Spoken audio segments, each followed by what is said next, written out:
સમાજમાંથી ડ્રગ્સના દૂષણને નાથવા અને યુવાધનને બરબાદ થતા બચાવવા માટે છેલ્લા 10 વર્ષથી કાર્યરત યુથ નેશન સંસ્થા દ્વારા પહેલી વખત જ ડ્રગ્સના બંધાણી બની ગયેલા અને હવે આ વ્યસનમાંથી બહાર નીકળવાનો પ્રયાસ કરી રહેલા યુવાનોને સમાજ સમક્ષ લાવીને લોકોને અને ખાસ કરીને યુવાધનને જાગૃત કરવાનો પ્રયાસ વર્લ્ડ ડ્રગ્સ ડે પર યુથ નેશન દ્વારા કરવામાં આવ્યો હતો।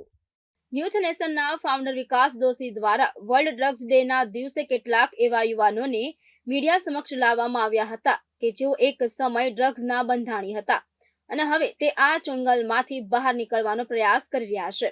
આ યુવાનો દ્વારા તેઓ કેવી રીતે ડ્રગ્સના વ્યસનના રવાડે ચડ્યા અને ત્યાર પછી તેમના જીવનમાં શું ઘટનાઓ થઈ તેનો ભયાનક ચિત્તાર રજૂ કર્યો હતો।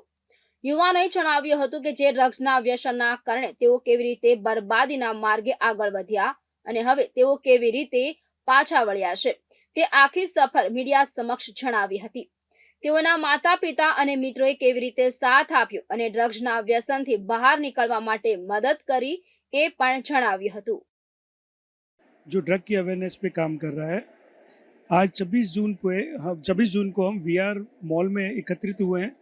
यहाँ पे एक ऐसा अनोखा हमने प्रोग्राम अरेंज किया जिसमें एक साइड मीडिया है और दूसरी साइड में ड्रग के पेशेंट है।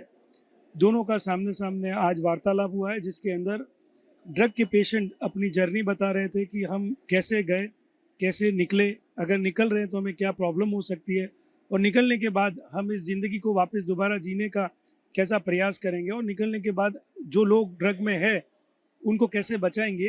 ये कोशिश थी कि मीडिया के थ्रू हम ये मैसेज आम जनता को दे पाएँ, क्योंकि मीडिया सबसे स्ट्रॉन्ग एक मीडिया है जिससे लोगों को बहुत अच्छी तरह से न्यूज़ बहुत आसानी से मिल जाती है।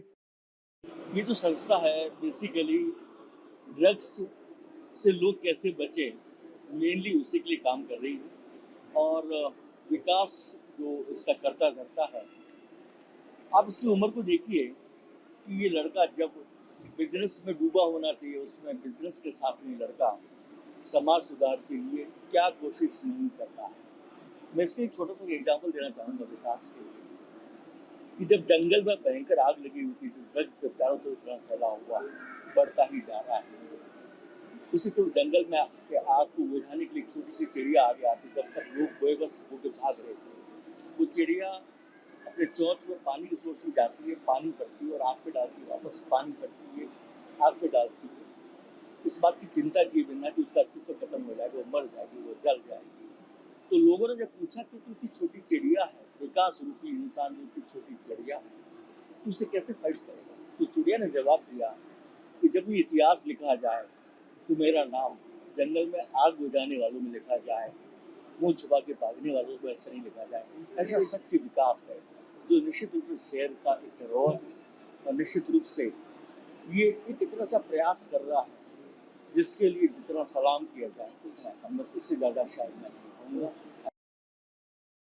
દેશમાં પહેલીવાર આ પ્રકારની પ્રેસ કોન્ફરન્સ કરવામાં આવી હતી કે જાતે ડ્રગ્સ એડિક્ટ યુવાનોએ સમાજ સામે આવીને યુવાનોને જાગૃત કરવાનો પ્રયાસ કર્યો હતો।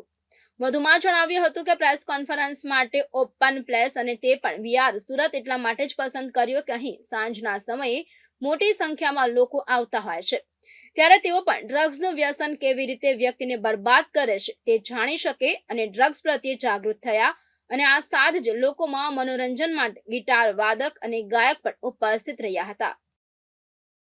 एक्चुअली क्या है, आज 26 June international world anti drug day है। मतलब जिस दिन ड्रग्स के खिलाफ पूरे वर्ल्ड में मुहिम चलती है, तो उसके हिसाब से हम लोगों ने हर साल हम करते हैं इवेंट, तो कोई एक अवेयरनेस मिले कि ड्रग्स नहीं लेना चाहिए, ड्रग्स से दूर रहना चाहिए। एक्चुअली वीआर मॉल सूरत में हमने ये यहाँ पे आज इवेंट रखा है। ये इसलिए रखा है कि यहाँ पे पब्लिक गैदरिंग मिलती है और एक सोशल अवेयरनेस इजीली स्प्रेड होता है। और हमने जो आज इवेंट किया है, जितने भी एक हमारा रिहैब है, रिहैब के अंदर जितने भी अभी ड्रग्स से जो छूटे हैं उन्होंने अपना पर्सनल एक्सपीरियंस शेयर किया है आज प्रेस कॉन्फ्रेंस में कि ड्रग्स से लेने से क्या होता है और कितनी मुश्किल से हम लोग ड्रग्स छोड़ रहे हैं और उनकी तकलीफ हो रही है। तो प्रेस का और उनका आपस में पहली बार आमना सामना करवाया है उनका, और उन लोगों ने बड़ी हिम्मत दिखाई है कि ड्रग्स के लेने के बाद भी वो आज वो कैमरे पे आके बोल रहे हैं कि ड्रग्स नहीं लेना चाहिए। लत से कब जरूरत बन गई मेरे को समझ में ही नहीं आया। तो मतलब वो मैं खाना पीना सोना सब नशे के सिवा मैं कुछ कर ही नहीं सकता था। और नशे की वजह से मेरे को बहुत सारा नुकसान हुआ था, सामाजिक, आर्थिक, शारीरिक, मानसिक। तो मेरे को जैसे सर पूछ रहे थे कि क्या खुद से पेशेंट आते हैं, तो मैं खुद आया था क्योंकि मेरे को बहुत सारी ठोकर लग चुकी थी। और एक कुछ ना कुछ किसी के पीछे हायर पावर रहती है, कुछ ना कुछ उच्च शक्ति रहती है, हर किसी के पीछे रहती। तो मेरे पीछे थी, तो उसने मेरे को मैसेज दिया रिहैब सेंटर का। तो मेरे को जेएमबी रिहैब सेंटर में मैं आया और मैंने 4 मंथ प्रोग्राम किया। वहाँ पे मैंने जीना कैसे, मतलब नशे के बिना भी हम एंजॉय कर सकते हैं।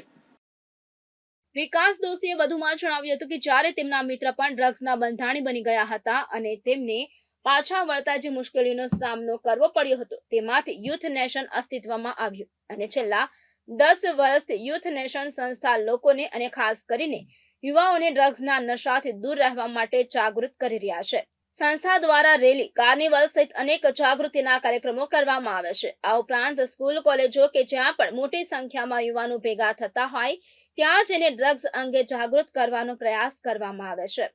આનંદ ગુરવ, ગુજરાત ન્યૂઝ, સુરત.